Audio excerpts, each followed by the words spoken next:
Yeah, I didn't have it. Right? Okay, welcome everybody. Call the meeting to order on Monday, June 5th at 6 p.m. at the town hall upstairs. We need a motion to adopt the agenda, and I'd like to make one change to it to add a number 4, the animal contract, so we can sign that tonight along with the sheriff contract. Somebody make a motion to accept the agenda as amended. Sorry. Any discussion? All in favor, say aye. Aye. Opposed? Okay. We have the minutes of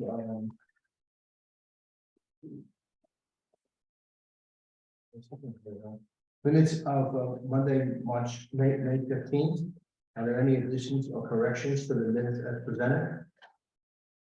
Good. No. If they are not, somebody make a motion to accept the minutes of May 15th. Second. If there's no further discussion, all in favor, say aye. Opposed? Okay. Approved.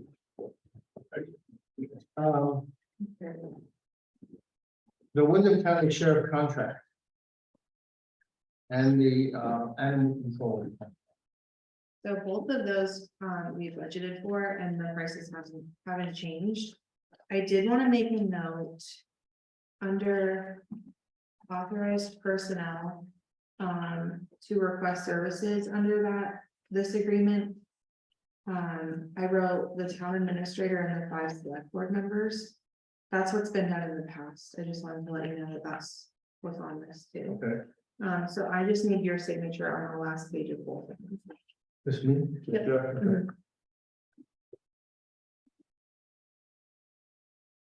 Do we need a motion to accept these?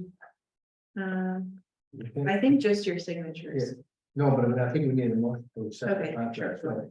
So somebody make a motion to accept the State of Vermont Wyndham County Sheriff contract for this year and the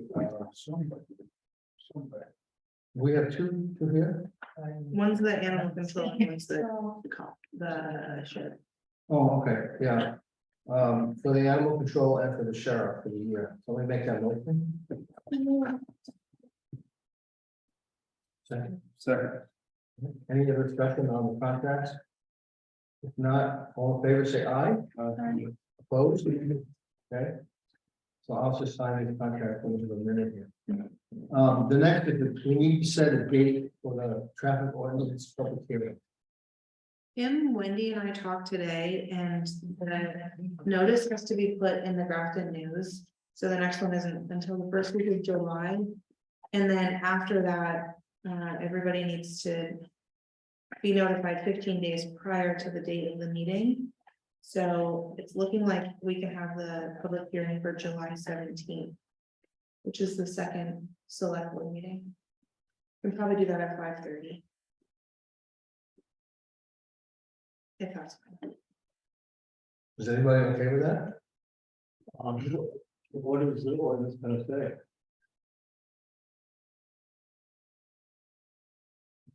I'm not sure. We haven't set a date. We don't have You see one. that in your thumbnail, Yeah. so what they recommend. There was a change. It's not gonna give it to me. We've heard back from everybody now. Yeah. You know, Sheriff, we could, we're gonna drag this any further than we should. Make the recommendations that the sheriff department wants or suggest and we try and suggest. Or we should leave the darn thing alone, whichever one. We're gonna have another public meeting. Everybody's gonna come in, everybody's gonna have a difference of opinion. And what, are we gonna change it again, 30 days later, change it again, because people aren't happy? Make a decision, call it a day. But we have to have, we have to make a decision. If we don't amend the ordinance, then we don't get fines. Okay, so So we we have to do talking, something. okay, so we talking amending the ordinance to, like you just said, not get the fines, or are we considering changing the traffic pattern again, or both? Can you have something? I was thinking what probably should be done is like the ordinance that we have now is what you're gonna come forward with. And then during the public hearing is when you make your changes. You take in whatever the public has to say and whatever the board has to say, and then adopt it at that point. that's how we did it And last. then before it takes effect, you've got 30 days to publicize it and before it can actually take place. We But did you've that gotta last time. have the ordinance if you've already got now to make amendments to it and have a public hearing. Right, That's the exact process we used last time. that's how we did it last time. It's just that this has been such a fiasco, you gotta. Make a decision, call it a day, and move forward. Right? Well, I mean, I have to do something. I mean, either gonna leave it alone, and not have to do anything. Well, unlike last time, now we have recommendations from two, from both V-Trans and the sheriff's office for a four-way stop. So we did not have that last time. And we cannot vote on that tonight without having a forum, is that what you're saying? Yeah, we have to have a public meeting first. Have a meeting and then we can, if we want to make a change, we can. Just say if you have another public meeting, you're gonna have. Well, we already know the problems, we exactly know what's gonna happen, but if that's all we have to do. Well, it doesn't really make any difference, because somebody's gonna object to the three-way stop sign, someone's gonna object to one, someone's. So you gotta figure out which is, what do you want to do? I guess my Three-way. question is, a motion can't be made tonight to accept. The sheriff and V-Trans recommendation and move forward with that, it can't be done, No, okay. no, Right. no, you have to have, the public has to have. You have to hear them first. Then you can, you can either accept what they want or do whatever you want. Just seems like we're driving around a dead horse around now, but. let's, But I think that, Move forward. that's the procedure. All right, I almost think to 5:30, probably not gonna be enough time. Because you're gonna do your public hearing, then you'll go and then have it on the agenda for the select board meeting. And that's when you guys will then vote on it, but I don't think a half an hour is gonna give you enough time. That's just my Well, opinion. why don't we do this? Why don't we just have a public hearing at 5 and have the select board meeting immediately after that, whatever it's in. So if it goes on for an hour, then fine. If it goes on for 45 minutes, it's still okay.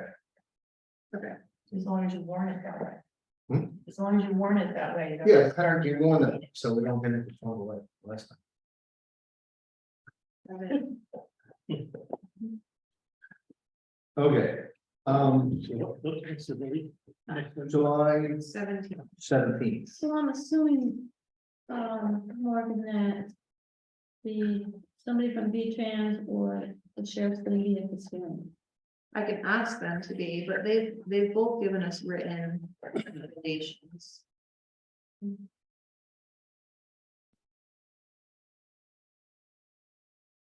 You okay with that, Kevin? Yeah. Okay. All right, so then the next item is the septic pumping letters. We all got a copy of it. So we're now in the next round for the people who need, so is anybody okay with the letter or? This will be sent out to people that their septics were last pumped in 2019. Correct. How many have defaulted, you know? I don't have the list, but I think it's like 20. Yeah. A lot of them are within foundation, and we were one of them, so. It's gonna bump it down to like 15, maybe. the town was one that didn't have it pumped. Yeah, we That's were fine. due, but we did it last week, so we're good. Did you find some, or that's fun? Yes. So, Do we need a motion for this? I don't- That's an ordinance, so we have. Yeah, I'm just letting you know it's gonna be. Yeah, separate. if there's any objection to the letter, let us know. what's the fine again, if they don't? Is that immediate after if they don't? Do they have a certain time for? I'd have to look back at what the ordinance says. I don't have it off the top of my head. They have almost a year to do it, I think. Yeah, they have until at least October 1st, Yeah, and then we notify the health officer, Mhm. and then that's when we, if they still don't listen to them. It's letter. civil penalty of $25 for each offense. So, I mean, and it can be enforced by the, but we, all the people who they've all done it, right? So Yeah. nobody's in, Correct. everybody's in compliance. Correct. Right. All right, the next item is the additional wastewater grant. Are they on? Aaron is on, yes. And what about the other one? She said she had another meeting for, but she's gonna come on as soon as that one's over. Okay, So she should be on shortly. okay, Seth, you want to kind of explain what's going on here? So, Sure, so. The. Time bond, in order to move on with the 60% phase. Has asked for, they need additional money, of 18,000. Excuse me, the budget increased for an additional $34,300. The original amount was 18,400. So now it's a total of 52,700 in that 60% phase. There's been a lot of questions about what they've spent, or what the billings have been. The billings have been 27,700, that original amount. Now they need this additional 34,300. Now, as far as payment of if the town has to repay any of this money, or how the funding works. The town will never have to repay any of this money. Either the original grant, the total grant, which is 92,500. Or this additional amount of 34,300, unless the town moves forward with the project. Now, this additional 34,300, the town may never have to pay it, because there is a clean water. State revolving fund loan that is available to us from the U.S. Environmental Protection Agency. And that's 100% loan forgiveness. So that this additional money they're asking for. As long as we get our application in on time, which we need to do promptly, we would never have to repay. But if we went through the original program, we would have to repay that 34,300 on top of the 92,500. Only if construction moves forward. So there is no obligation to the town unless we go forward with the system. And this additional money will be totally forgiven under this CWSRF fund program. And this comes from our conversations with Aaron, who's on from Time Bond, and from Emily Hackett from the state of Vermont. The last thing, which I think has also been an issue, is who will ultimately be responsible for paying for the system. And it's the 80, and it will be only the parcels that are hooked up to the system. There's 85 parcels according to Aaron. That's who will be responsible for it. And she sent us an email that laid out a conservative estimate of the cost. For this, it would be $36.88 per month per parcel, or $38.03 per month per parcel. If you did it all the same over 30 years. So that's a lot of information I just threw out. But this is all based on our conversations with Aaron and my personal conversation with Emily Hackett from Vermont. And Aaron's also on. Emily just joined. And Emily's on too. So they can probably answer the questions better than I can, but that was the information we've all got. Seth, I got one question. Why would you take out a 30-year mortgage on this or a loan when the system is only good for 20 years? I don't know. That was straight from Aaron's email. I didn't ask what he's on there, yeah. So that's what I said. Aaron, can you answer that question? I was trying to give an example of what the mortgage is available through the Clean Water SRF and the impact of $34,000 on that. So it was a example of the impact of $34,000 to the parcel owners who would be paying for it. Well, why for 30 years? When the system is only good for 20 years. The service life of different components is varies, but that's the loan availability is a 30-year loan.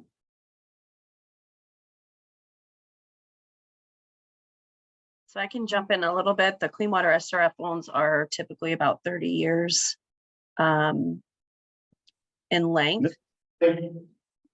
Is this Emily?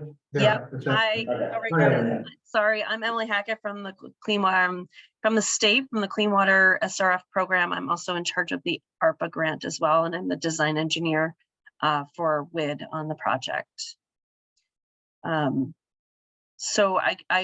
sorry I'm late. I have 4 select board meetings tonight, so I quickly got through one. I don't know, Steph, kind of where you guys are at, if you have any further questions about our discussion. Yeah, I just gave a brief overview of what you said, so if you could explain it further, what the Yep. loan is and how it's, and how and the town went up to pay it back, et cetera. Yep. So, so we have a 3-step process. Step 1 is planning, which is where you guys are at. And as part of your step 1, you have what's called an engineering planning advance loan, they call it. But it's only the loan transfers to a grant if you go to construction. If you do not go to construction, you're not obligated to pay it back. That's why they call it, it's from a loan to a grant. So those funds are not obligated to be paid back by the town. So that's how currently the planning has been going. There are 2 options to amend the planning. One is to amend the engineering planning advance. That will take 6 months. It requires a grant writer. Or going into the Clean Water SRF program for a loan with 100% forgiveness up to $125,000 per project per year.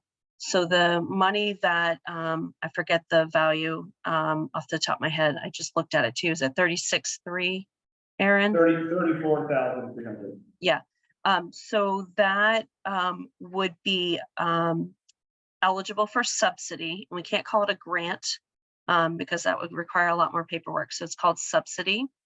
And right now we're kind of at the end of we go by the fiscal year of July 1st through. So we're in the fiscal year 23 and we have what's called an intended use plan. As part of that intended use plan, a certain amount of money gets set aside for subsidy for projects like such. And we are currently, I believe we have right now for the remainder of this IUP and then the kind of the start of the next fiscal year, because our IUP is running a little behind for the next one. We have, I think it was like $230,000 in subsidy. I have one town that is submitting loan paperwork tomorrow, so they will take some of that subsidy. And it is a first come first served basis. My recommendation would actually to come in and get that subsidy because you are eligible, and it actually benefits the town because you're not having to wait 6 months with a tight time frame with the ARPA.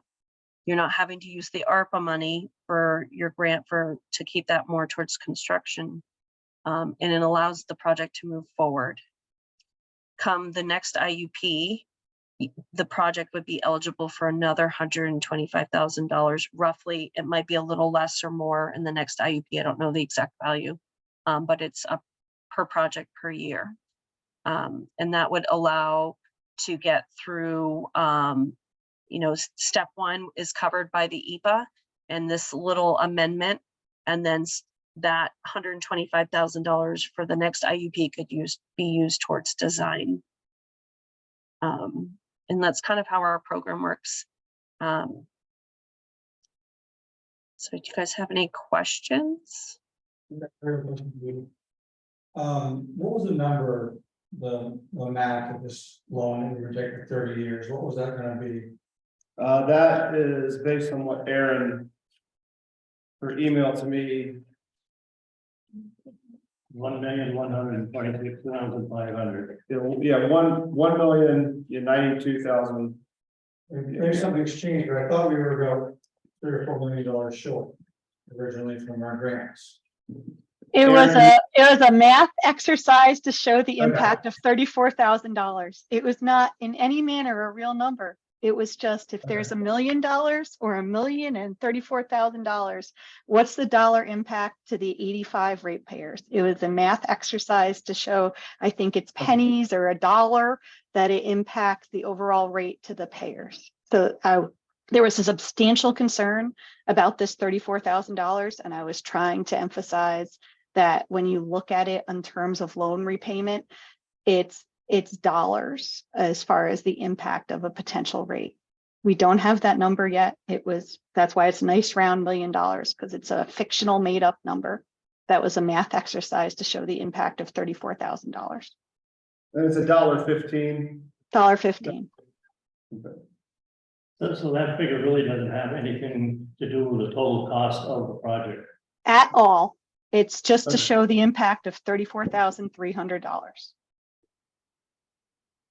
Yeah, I have a question on the 34,000 loan, if it's called a loan, and Emily stated that the principal is to be paid back. A loan usually accrues interest. Is there interest on this loan?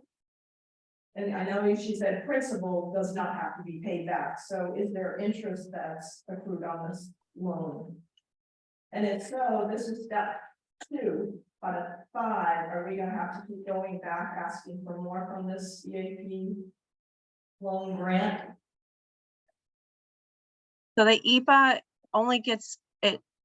The EPA never, if you don't go to construction, you're not obligated to pay back the EPA.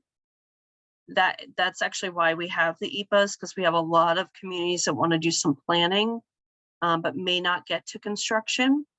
So that's why Lynette Cladone in our office set the project up that way originally, before I think ARPA was even involved. And amending that, and we could amend that for this, but it will take a long time because the paperwork is completely different and it's run kind of through a different system with us. So we'd have to have grant writers, and I can tell you right now, the grant writers are really hard to get.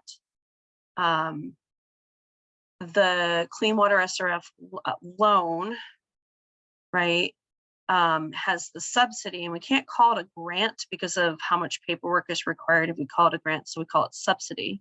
So that subsidy for the project would be forgiven, that 34,000, whatever the number was, if the loan is submitted before the next IUP. If it's not submitted before the next IUP and we wait until the next round, take that 34,000 off of whatever the subsidy will be. Right now it's 125,000 that you're eligible for. That's less money for design down the road if the project moves forward. So is there no interest on it, even though the word loan is used and the No. word principal?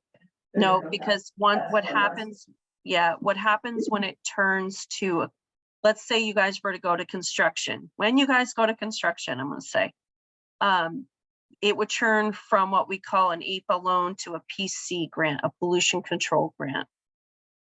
And then it becomes a grant, so you're not paying it back. So either way, you're not obligated to pay it back because it either becomes a loan that's kind of forgiven or a grant.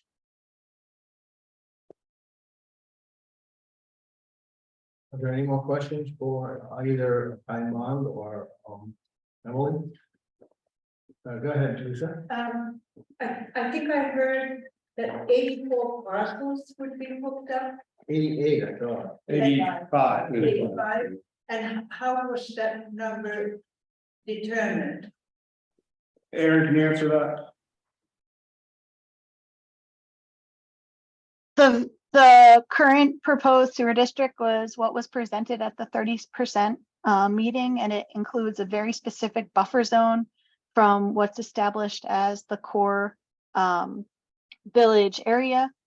I think it's a 1/4 mile outside of that, and parcels that were identified as additionally within that as small parcels or high groundwater and other geographic features. But it's consistent with what was presented, I think, at our 30% meeting. And is there a map of that? There is. Is that acceptable? Yes, they candid it out at the 30% meeting. And we can get a map if you want one, we're gonna get. And It's a matter we're of- working very much so to get to the 60% meeting so we can talk more about what that area looks like, but That, it makes sense that the village would pay for the 84 parcels, but who decides that? So I'm just curious to know who decides that. I also want to know how many Airbnbs are included in this district and why, like somebody like me, you would have to pay just as much as. What's her pays who has the Gallery North Star with all those people in and out all the time. I mean, how are we gonna determine how much people are getting? Doesn't seem fair. Well, let's get, first of all, I guess, let's get the question. So It was I- answered on, So I can speak a little bit to Aaron's constraints a little bit. Some of it is tied to ARPA funding and the Clean Water SRF program eligibility items. So ACCD, which is the Agency of Commerce and Community Development, I think is the acronym. They work with towns and they set what's called a designated village center. And so Grafton has a designated village center. That includes what they call like a neighborhood, or we'll call it a buffer, that's a 1/4 mile outside of that district. And anything within the 1/4 mile buffer can be included in the project and be considered eligible for funding. That includes the ARPA funding. The only thing that can be outside of that buffer is the conveyance to a disposal field and the disposal field, anything associated with the disposal field, whether it's a pump station or anything like that. That kind of sets the tone a little bit. Now, there are towns who are looking outside the buffer, but that is strictly a loan eligible between design and construction. So if you guys were to determine an area outside of that buffer wanted to be included, Aaron's time and the construction of that would not be eligible under the ARPA grant or any subsidy. That would be strictly a loan. So in order to kind of keep the project, I think, manageable in some ways and eligible through all the funding sources, staying within that 1/4 mile buffer is an advantage to the community. Ultimately, it's the town's decision on if connections to that system are mandatory or if it's volunteer system. And that ultimately is what the town decides. Aaron will do the design based on what decisions are made and who is going to be connecting to the system. Do we know if we have a site that'll work now?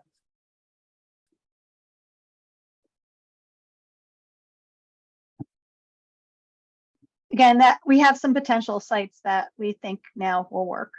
At least are feasible in coordination with also potential drinking water improvements.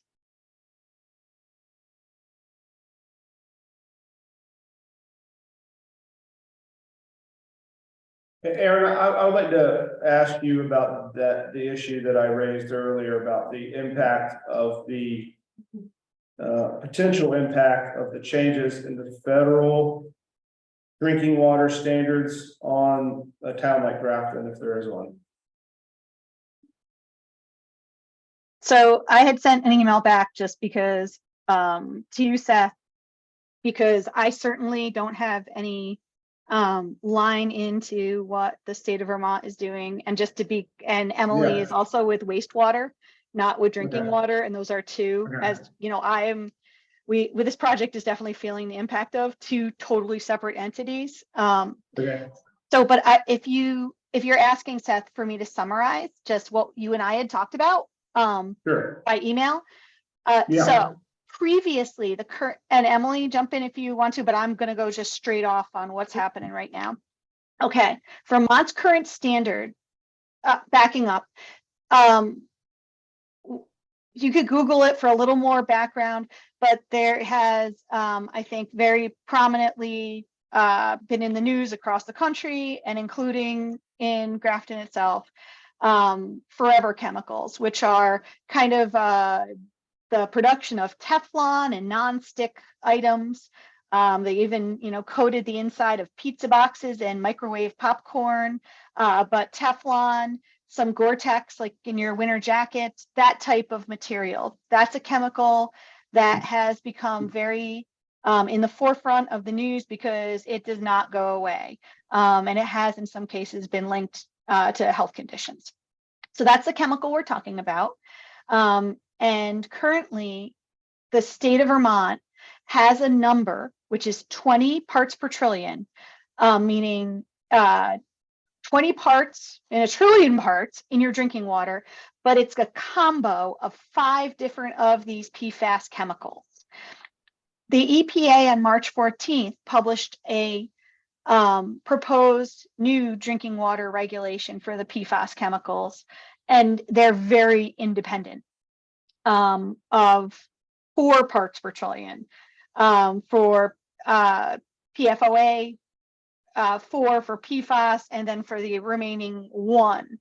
And so 1 hazard index, I guess it's a little bit different, but that's a much lower standard than what currently is in Vermont.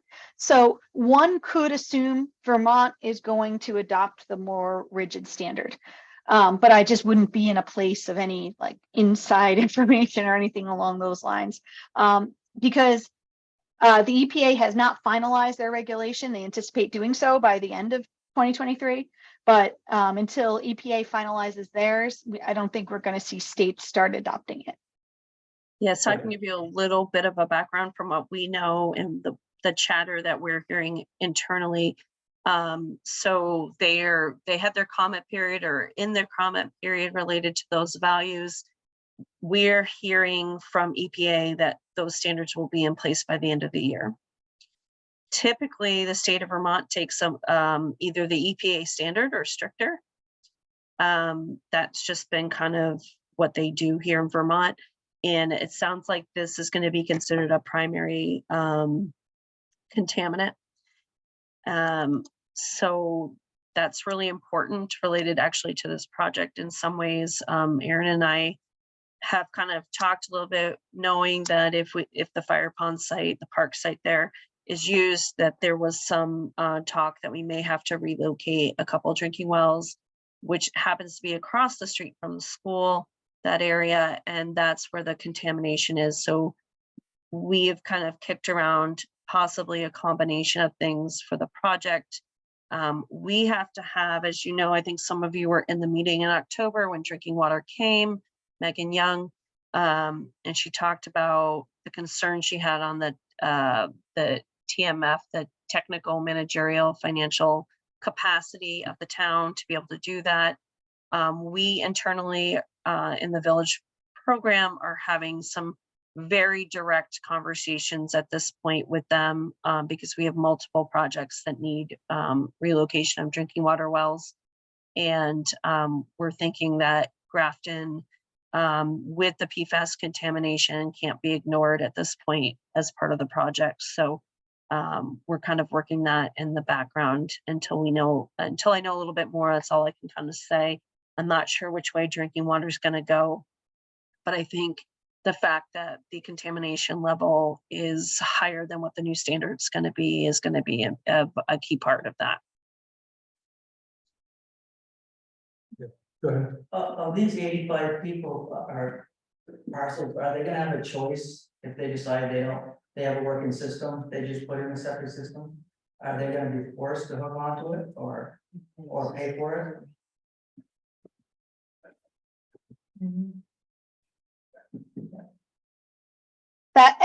That's really the decision of the community moving forward and how the project gets voted upon. And so our anticipation is that we're clearly going to delineate the area that could require or make sense as a service area. And then that's the point of the project moving forward, is to be able to present it and get town consensus before moving forward. So there's lots of opportunities to provide feedback on that.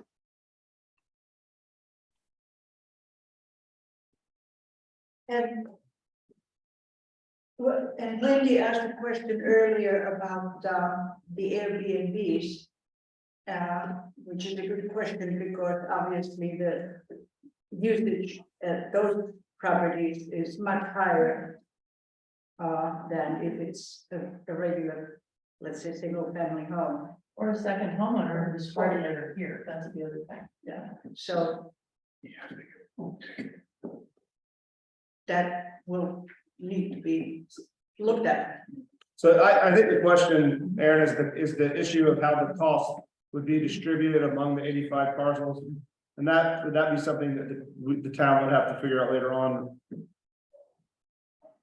Absolutely. Yeah. How the sewer use laws and billing, but I think, personally, when there's not, right now, individual wells, your water consumption, individual septic, you're responsible for it. So if you have a leaky toilet and you burn your well pump up or you dunk kitty litter down into your septic tank, you're only hurting yourself.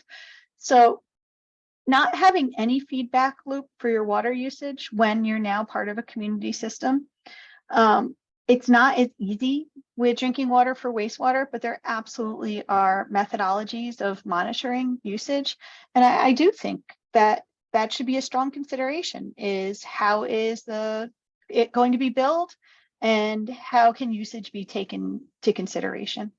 There absolutely are things, pump runtime and meters that can work with wastewater systems. And I know we're in the Northeast, it's a water rich area. We probably are all complaining about too much rain sometimes than not enough, but water conservation is important. And frankly, a lot of people can be very water conscious and one person can just leave everything running, and neither of those, all those things should be taken into account. So I think paying for what you use is very important.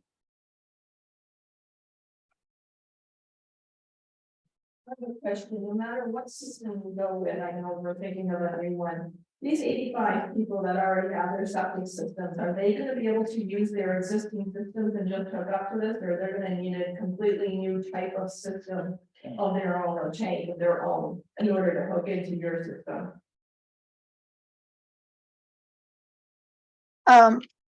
Well, we'll present more information on this, but our recommendation is to use something that impacts the plumbing on the site as little as possible, so it's as easy to hook up. So that'd be something that's catching up in the backyards, where your service is typically leaving right now and heading towards your existing septic tank. It's very challenging to redo plumbing, to do something else. This is Charles Bowman. Is it appropriate to talk from the public about the water system at this time? I don't want to step in if it's not. No, go ahead, Charles. All right, thank you, Joe. I know Aaron and Emily know of my situation, and I think it's now affecting homes on Pleasant Street and on School Street. And I don't really want to get away from the fact that in 2018, in September, those homes, including mine, were all received letters from the state indicating that there was a request of various school systems to voluntarily have their well tested, and Grafton agreed that the well at the Grafton school would be tested. That test resulted in the PFAS situation arising, and they're now looking for a place to build a new well, and there are filter systems at the school. The way I interpret the letter that I received was that if the PFAS testing of those wells of the homes surrounding the school failed, the state would be responsible to put in filtering systems in each home that failed. Now, my system failed either once or twice, and the testing, it goes on quarterly. And then it was very close to failing on other times. With the new federal standard, I'm sorry, I don't want to be an alarmist, but my well fails over and over and over again with the new standard. And I believe that from the results I've seen from the other wells that were tested, and then that testing was abandoned because they passed, they will fail now under the federal system. So what I'm hearing, I think, is something a little bit different than what I thought I understood was the state's responsibility, which was that if it failed, they would be responsible. I'm hearing from Kim Crawford of the state that there is a holdup because where the town is now speaking of putting in different water systems in addition to the septic situation. I would like it to be clear that the state should still be responsible for those homes that surround the school, because that's what the letter said. And, you know, I know from what I just heard from Aaron and Emily that they've had various conversations with the state regarding the water. And I don't seem to have the ability to get the state to fulfill what I see as their obligation. I don't think it should be going back to the system being looked at, the whole water system being looked at by the town. Right now, it should be that there should be filter systems put into those homes, and the town should be funding it. I'm done. Can I give a little background? Because Aaron and I have met with Kim Caldwell with the sites management program, and they're a different program than us. I think one of the things that's holding them up is they need to, and Aaron, correct me if I'm wrong, this is how I heard it. They are trying to actually get a better handle on exactly where the contamination is, the limits of it, because it may be larger than what, you know, there is the potential it could be larger than what the thought is originally. I think, you know, they weren't anticipating when they did the 10 schools, anybody having PFAS, and now they're finding a lot of places have PFAS. And so while Kim knows that we are looking and talking with drinking water, part of the reason I brought to Aaron the idea about if we're going to have to do something over here, and this is right across the street, part of it is because there is some additional funding in drinking water related to emergent contaminants, which is PFAS, and their grant dollars. And so, you know, I hear what Charles is saying, that I definitely, Charles, would contact Kim again, and just keep contacting Kim about that, because we don't have any control over that related to the project, unfortunately. Well, Emily, I appreciate that explanation, and I think everything you have said is accurate. And I think the town should know that, yes, there is a test going on to see where it is expanded to, because just so everyone knows, there's testing wells in the back behind my home, my home. There are wells in front of my home, and there are wells out in the field that is, you know, our property is divided by a wall that runs along the school's property. And so they are trying to find out. And in fact, they just came out again on June 1st to do the testing. And everything I read, the PFAS has, and it was accurately explained by Aaron, is extremely serious. And it is called forever because if it gets in your body, it doesn't come out forever. So I just don't want to lose the fact that I think the state has committed to be responsible. But I'm having trouble getting the state to agree to do the wells, excuse me, the filter systems that they said that they would put in. And I just think it's getting, this new standard is so low. Vermont used to be the lowest in the country. But now this standard is like a quarter of what the Vermont standard was. It's terrible. And we're going in 5 years of. Yeah, and it's 5 years of bottled water, which the state is supplying. But it's getting a little old.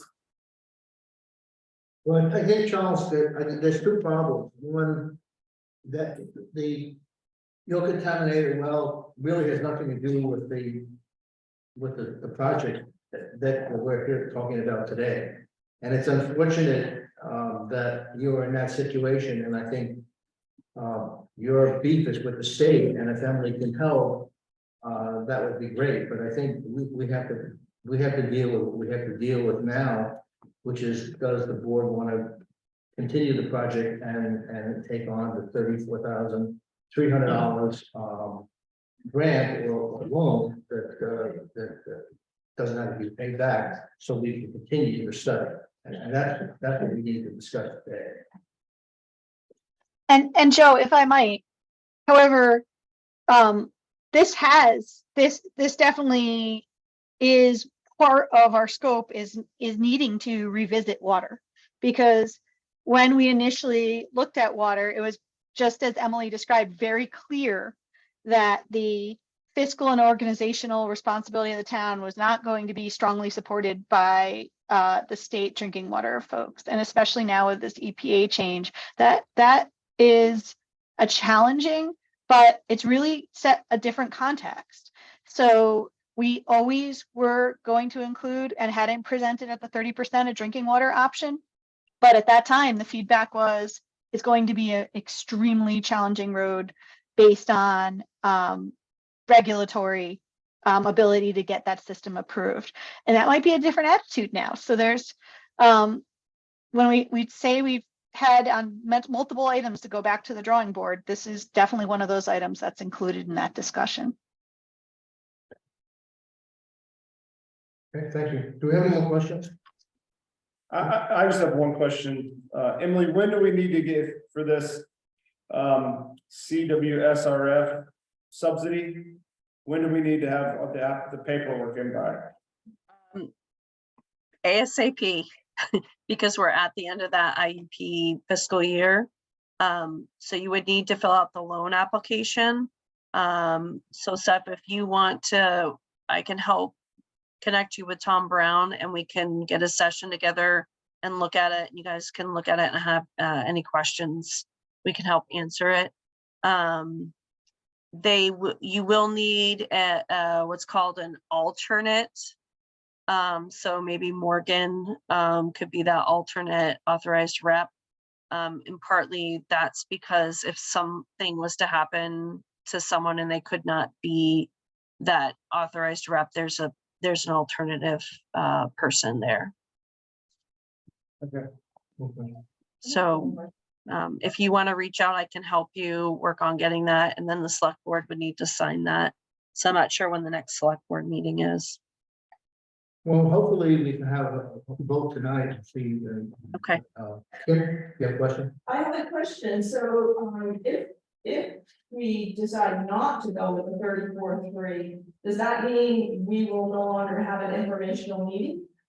Does it end here and nothing else gets done, or can we still have an informational meeting and then apply for the 34-3, even though we're in the next fiscal year? At this point, we have one informational meeting included in our budget. So we could have one, but we wouldn't have very many conclusions for you to present. As I understand it, Kim, in order to have this next meeting, they need to have further testing and they need this additional revenue and that, if that happens, then at the 60% meeting, they will have. I'm not putting words in your mouth, Aaron, but you'll have more detail to discuss, as I understand it. But wasn't this a contract that we signed, so, if they used up the 18 for.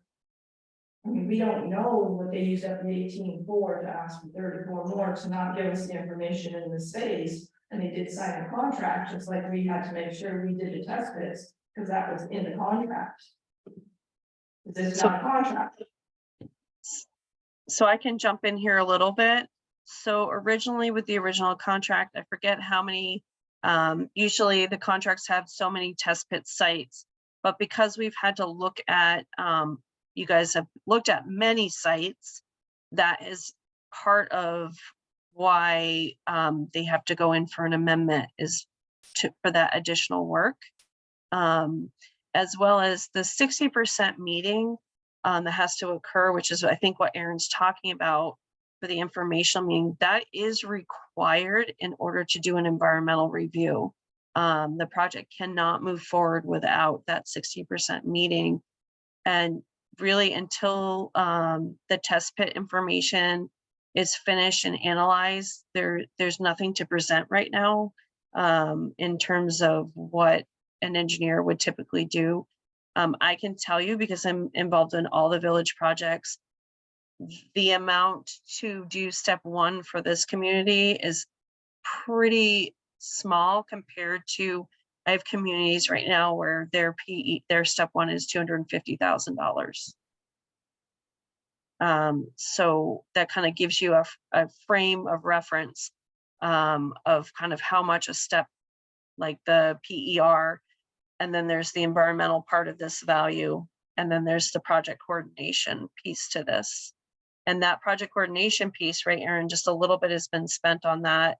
Nothing on the environmental has been spent. It's all that preliminary engineering portion of the project. And there's a lot of engineering and things that need to go into from that 30% to the 60%, because 60% is where they present all the alternatives to the community, and that has to include the disposal field sites.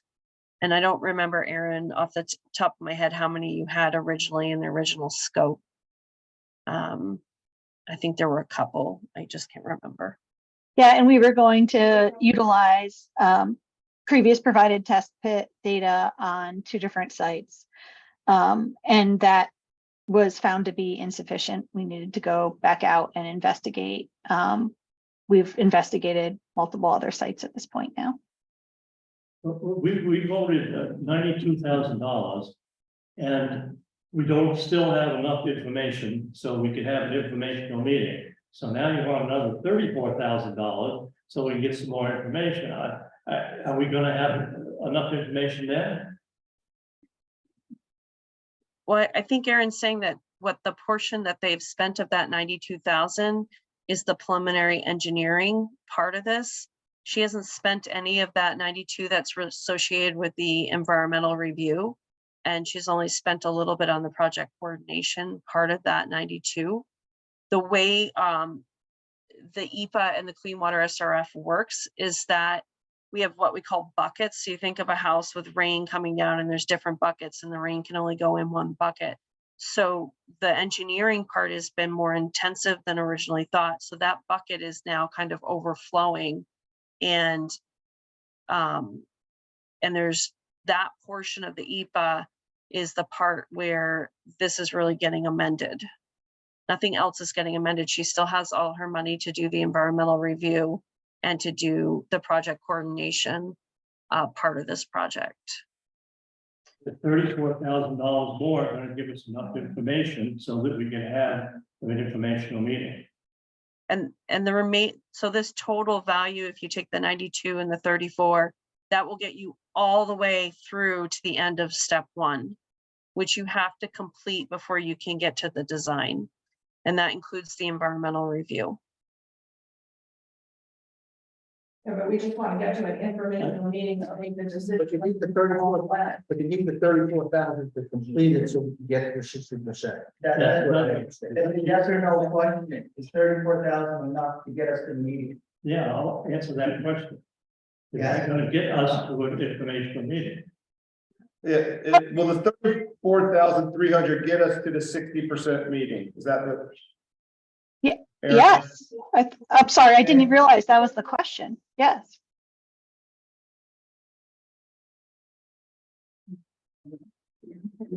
Yeah, one more question. I mean, I'm not an engineer, so this is a clear question. What engineering costs is there at this point when we don't have a site or a feasible site, as far as we know, or a systems engineer? What exactly do you mean by engineering, preliminary engineering? So a preliminary engineering report is required for all clean water SRF projects. It's part of the process. And it is a report that looks at the needs. It looks at any potential environmental impacts that are going to occur so that when they go to do the environmental review, it looks at all the alternatives. We require an alternative analysis as part of this.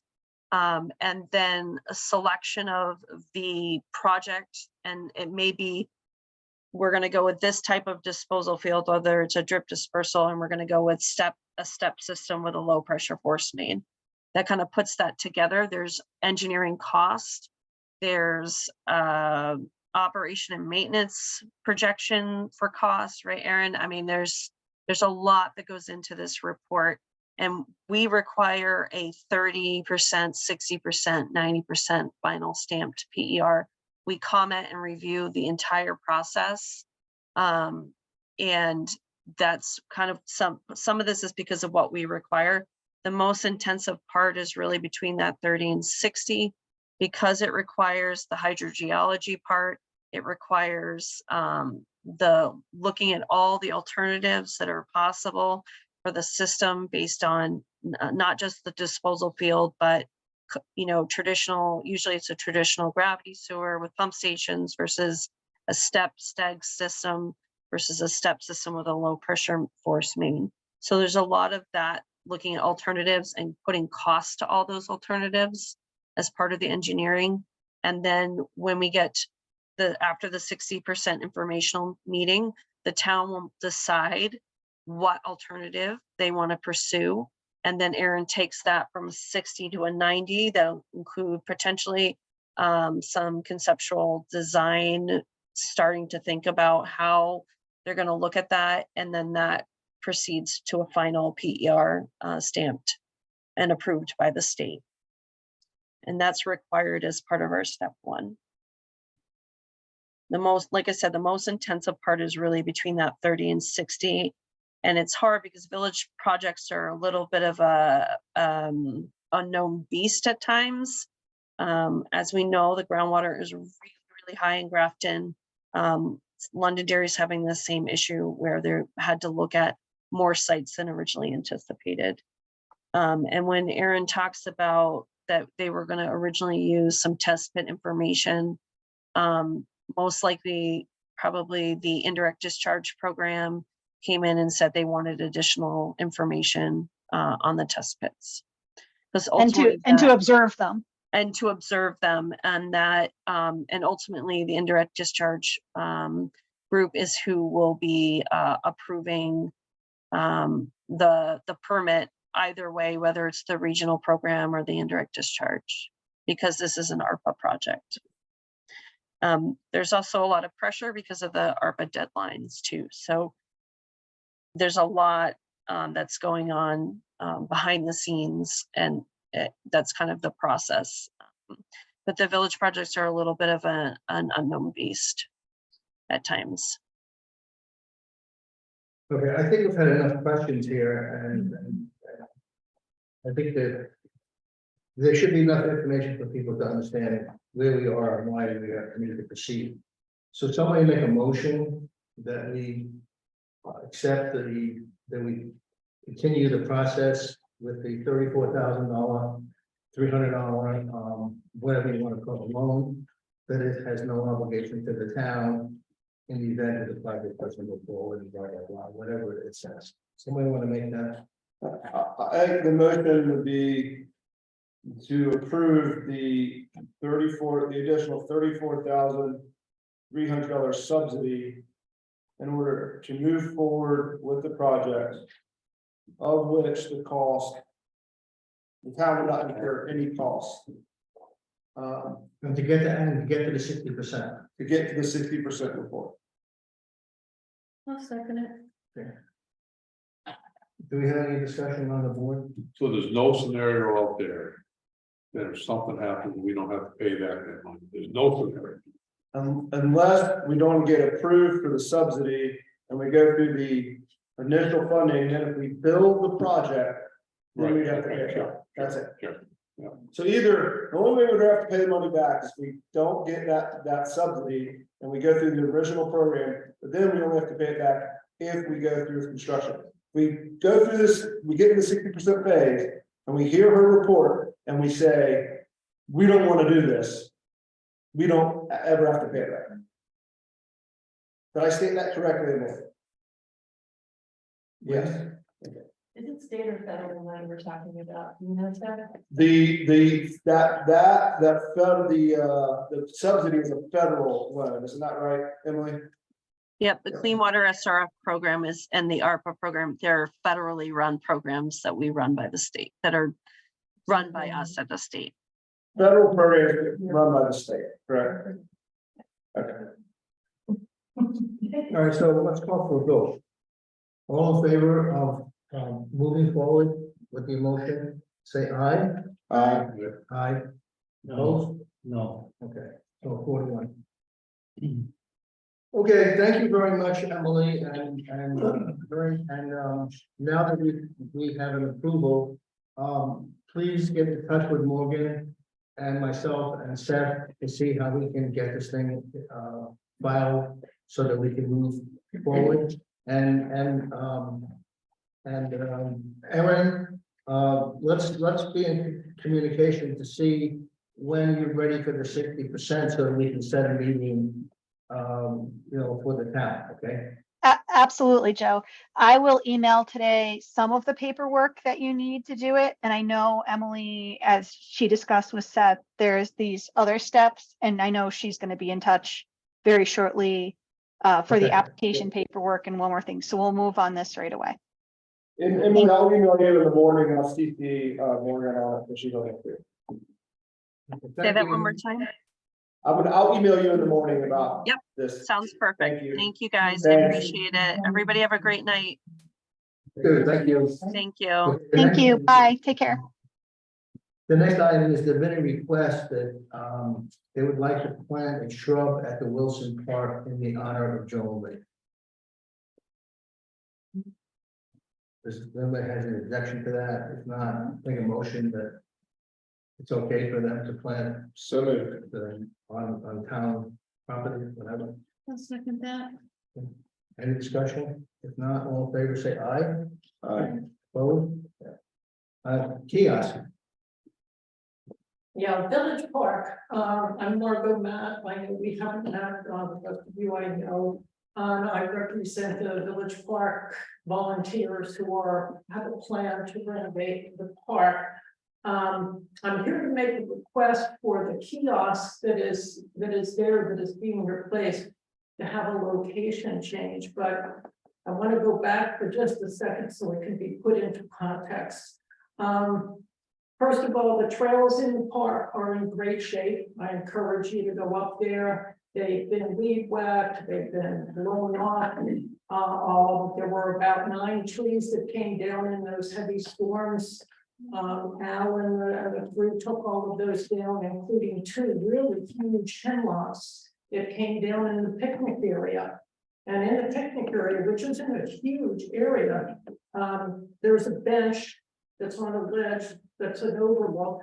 And on the other side, there's what I call the Rob Hall designated picnic table, because he built it years ago. Those 2 trees fell right in between those 2. structure, so nothing got damaged. So I took that as a good omen on the stuff. So other things, signage has gone in there, porta potty is gonna be in there any day now. Pat Mack from GIA is working on that for both there and Union Park. As we mentioned in the February meeting, which I think is the last time we addressed you, we're honoring this year as the centennial for the park because the stone pillar says 1923 was the time at which it was given to the town. So it fits into things for us also because we need to do fundraising now. I'm hoping Morgan's our golden charm here. And with our third try getting a grant from the state, maybe it'll come through, or maybe the whole grant will come through. I'm not totally optimistic on that, but we thought we would start to fundraise because we would like to do something for the centennial. We'd like to make something in the park. And the two big projects that we have as part of the plan is that accessible trail that goes up that hill, connects the parking area and goes back to the picnic area.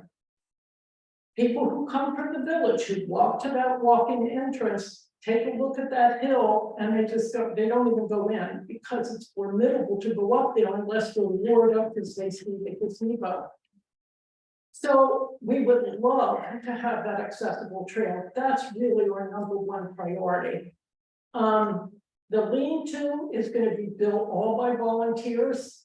We have a couple guys who are pretty skilled that can do it. We just need the materials. We cannot do the accessible trail. The volunteers can't do that. That requires equipment way beyond what we have. So we chose the lean-to. If you get a chance, go down into the town office, take a look at the model. There's a full model that one of the guys did and a lot of details on what we're trying to do.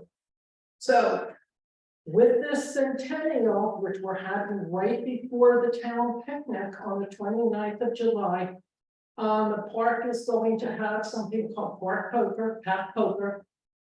Just get you to walk the trails, stop at certain spots, get a little sticker, put it on a card, bring it back. If you've got 5 stickers, you get 5 cards. Best poker hand wins at the end of the day. Kids can play too. And we actually got special cards for this, which I'll show you later. The other thing we're going to do is a time capsule. So we're going to take a PVC sewer type pipe, seal it at one end, be able to have people put little notes in. I'll put a Grafton News in, any kind of mementos. And what we'd like to do is put that, when we did for the new kiosk, this new kiosk, is put that in at the same time, which brings me up to the request.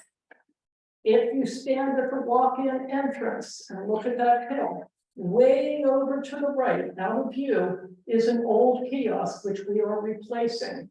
And GIA gave the money for the materials. We already have the materials. It's being constructed already.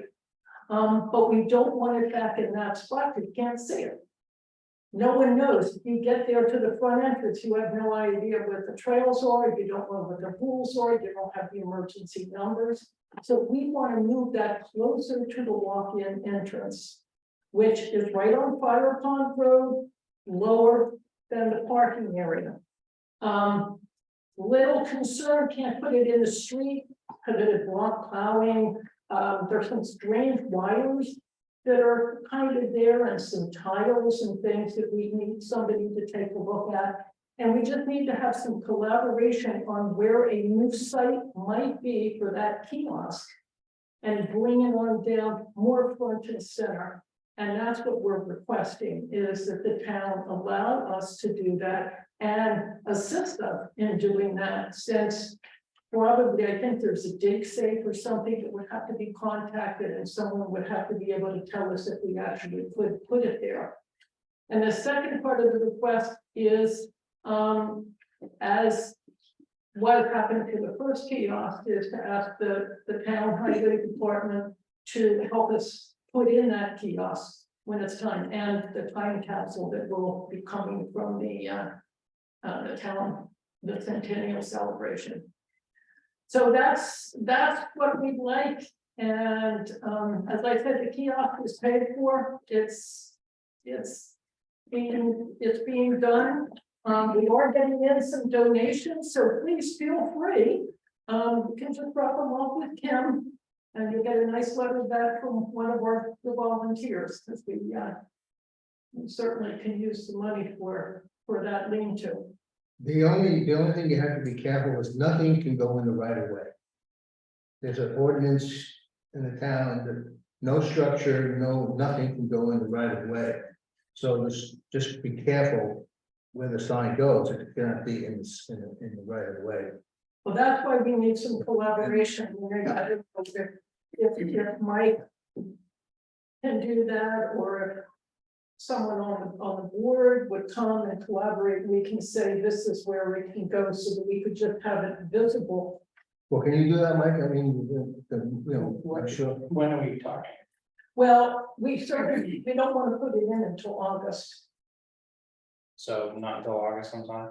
Well, because we will, the kiosk that's there is not in good shape, so we're gonna be putting in a new one. And we can put that time capsule in at the same time, and the town picnic is July 29th, so it would be August, September, and maybe by then we'll have even more information. If we got the grant, we might hold off until we can get that accessible trail in, because we wanted to complement that accessible trail, which is hopefully gonna happen at some point. Yeah, It's later out. I mean, we're looking for what to do. It would have to be later out in the summer. yeah, that's definitely when it would be. But you can figure out the right of way, correct? But if there's some, we just want to make sure, since it's being built now, if there was a size restriction. Really? I mean, what's the thing that you have up there in the parking lot now? Is that the kiosk you're? That, I don't think it's gonna be that large, but it might be. I'll check with the guys. I know they were gonna modify some things. You're the Can we guy. need a motion for this? No, I don't think so. I can't, I mean, going to town, all the state out of the right of way, it's one English. Okay, And if Mike's willing to do it, I guess, or the crew. Kim, you had a question? I had a question on the lean-to that's being built, and I know the models downstairs, it's straight off. Perhaps it is our insurance company, and our insurance company is coming around on Thursday. Just so happens we were randomly picked to visit all of our properties. And I'm wondering if we should present the question as to what will this change on our insurance, for one thing? And is it okay to put a structure that was voluntarily put together rather than engineered, because it is going on town public property? That might be an issue too. I need to see hard work and then them tell us it's not acceptable. Because I know our salt shed and our garage, everything we've done had to be engineered. Because it's public, I don't know about a park, if that holds the thing, if there's a certain value.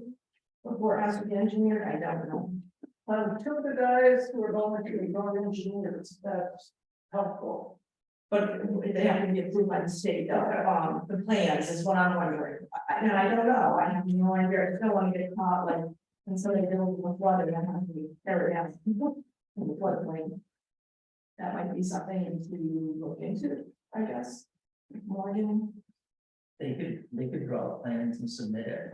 yeah, and so that's, Those if guys that's, could draw plans and submit it. yeah, okay, it may not even be an issue, I don't know. We do have the plans, they're on the board. Yeah, they're on the board now. Okay. Highway report, right? The sweeper came in on Friday. Next year we need to read your line item on that because we didn't quite have enough people for a full day, but he's here. Truck number 1, has been through the body shop. We've got that back already, so those things repaired in the winter. We replaced 2 culverts on the backside of Fisher Hill. We've now moved over on Anderson Road and working on grant work over there. And I had the guys go out and start mowing where some of the wild parsnip was now growing, or the poison parsnip. So that is increasing in town, and we've noticed that some of the fields and some of the landowners probably are having people coming and brush hog that are bringing it in. So there's a lot of private real estate that's starting to gain poison parsnip around, so it's gonna be hard for us to. They say if you can get it mowed before the seed matures and then mow it off a little bit later in the season and do that for 2 years, you should be able to get it out. That yellowish, yeah. It's yellow, it has the, the bigger flower head. It's nasty stuff. This is like a yellow flower? It almost looks like a cauliflower type of bud to it. Okay. It's, kind of hides in there with the buttercups, but it's much larger, much nastier stuff. You don't want to get around it because it burns. Yeah. But It's like worse than poison. it's nasty. Yeah. So that's pretty much where we're at right now. Anybody have anything from Mike? Any questions? No? Everything okay? All right. Kim, you have unlicensed dog litter? Yep, as of, according to state statute, as of June 1st, and to report to the select board any unlicensed dogs. We only have 3 on the list. So I just need your approval. I will pass those 3 on to our animal control officer, Ashley, and she'll follow up on them. Of course, there are 3 of what was registered last year. It doesn't show we don't have a dog census. We've out there that never registered. These are just 3 that had not registered from last year. Which is pretty good. That's the lowest we've had in quite some time.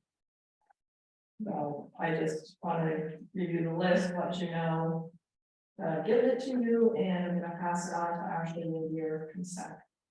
So we need a motion to have, Kim pass the unregistered, unlicensed dogs on to the animal control. So moved. Second. Second. Any discussion? All in favor, say aye. Aye. Okay, any opposed? Okay, that's all you got, Kim? Yes. Committee reports, there's no personnel, is there, Kathy? No, so make a connection with, Mike.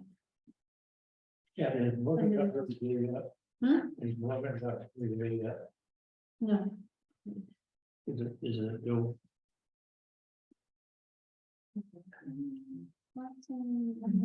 I assumed it was always at the same time. as yeah, Friday. I was my, So is that the only one that's listed in this one? Good morning. We need to talk to Kim. right. Other business, is there any other business? On any public comment? If not, the next regular meeting will be Monday, July 19th at 6 p.m. Here at the town hall. Motion to adjourn. Somebody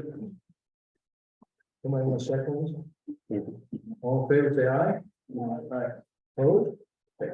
Thank you for coming, everybody. Thank you all your questions of the